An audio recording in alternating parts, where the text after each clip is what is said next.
অনেক দিন আগের কথা। এক ঘন জঙ্গলে বাস করত এক শক্তিশালী বাঘ আর এক চালাক শিয়াল। শিয়ালটা ছিল খুব বুদ্ধিমান। সারাদিন সে জঙ্গলে ঘুরে বেড়াতো।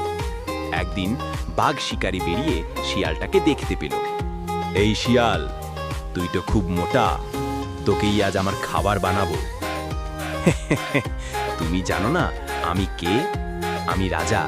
আমার পাহারাদার মানুষরা একটু পরেই আসবে। কি বলছিস? তুই তো একটা ছোট শিয়াল। কিন্তু মানুষরা আমাকে পাহারা দেয়। আমাকে মারলে তোকে ছাড়বে না। মানুষ তো খুব ভয়ঙ্কর। যদি সত্যি শিয়ালকে পাহারা দেয়।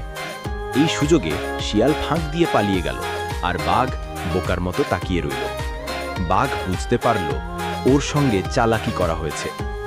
এই গল্প থেকে আমরা কি শিখি? বুদ্ধি থাকলে শক্তির দরকার হয় না।